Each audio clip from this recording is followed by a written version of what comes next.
আসসালামু আলাইকুম। সবাইকে আবারও পবিত্র মাহে রমজানের শুভেচ্ছা। আমি ডক্টর নুসরাত সুলতানা, কর্মরত আছি বঙ্গবন্ধু শেখ মুজিব মেডিকেল বিশ্ববিদ্যালয়ে সহযোগী অধ্যাপক হিসাবে। একই সাথে আমি association of clinical endocrinologist and ডায়াবেটোলজিস্টে দায়িত্ব পালন করছি সায়েন্টিফিক সেক্রেটারি হিসেবে। আজকে আমি আপনাদের সাথে কথা বলবো রমজান পরবর্তী ডায়াবেটিস রোগীগণের চিকিৎসা ব্যবস্থা নিয়ে। আমরা ইতিমধ্যে জেনেছি যে আমাদের ডায়াবেটিস রোগীগণ যারা আছেন তারা কিন্তু রমজানে রোজা রাখতে পারবেন, শুধু প্রয়োজন একটি পূর্ব প্রস্তুতি। তিনি যেন জেনে নেন তিনি নির্বিঘ্নে বিনা ঝুঁকিতে রোজা রাখতে পারবেন কিনা, তার জীবনযাত্রা, তার খাদ্যাভ্যাস রমজানে কেমন হবে এবং সর্বোপরি তার ওষুধগুলো যেন উনি আগে থেকে সমন্বয় করে নেন। বাট মূলত আমি কথা বলবো পোস্ট রামাদান ফলো বা রমজান পরবর্তী সময়ে ডায়াবেটিস রোগীগণের ব্যবস্থাপত্র কেমন হবে। একটি বিষয় পরিলক্ষিত যে আমাদের রোগীরা রমজান পূর্ববর্তী সময়ে যতটা সচেতন থাকেন যে চিকিৎসকের শরণাপন্ন হতে হবে, চিকিৎসা ব্যবস্থা জেনে নিতে হবে,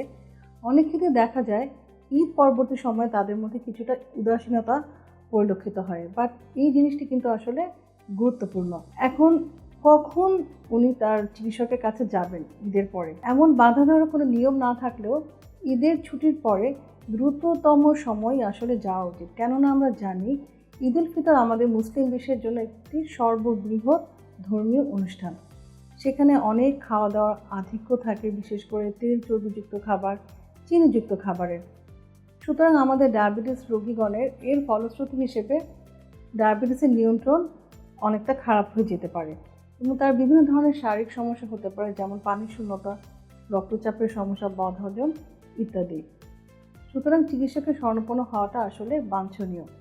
সেই সময় চিকিৎসক হয়তো পুনর্নির্ধারণ করতে পারেন তার নতুন কোনো ডায়াবেটিসের ওষুধ সংযোজন লাগবে কিনা, অথবা যে ওষুধগুলো উনি অলরেডি নিচ্ছেন সেগুলোর ডোজ সমন্বয় করা লাগবে কিনা।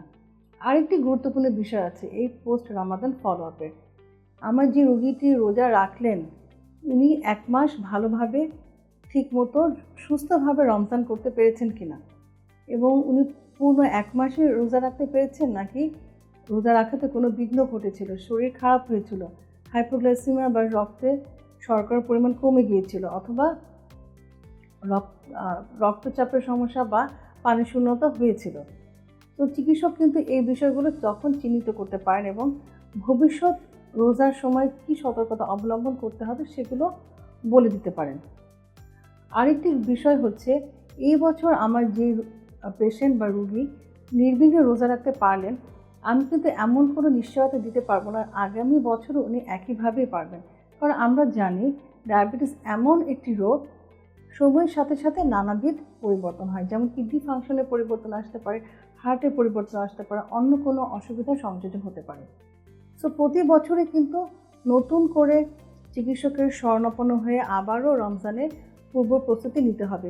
এই বিষয়গুলো কিন্তু আমরা রমজান পরবর্তী সময় ফলাফলের সময় রোগীকে আবারও স্মরণ করিয়ে দিতে পারি।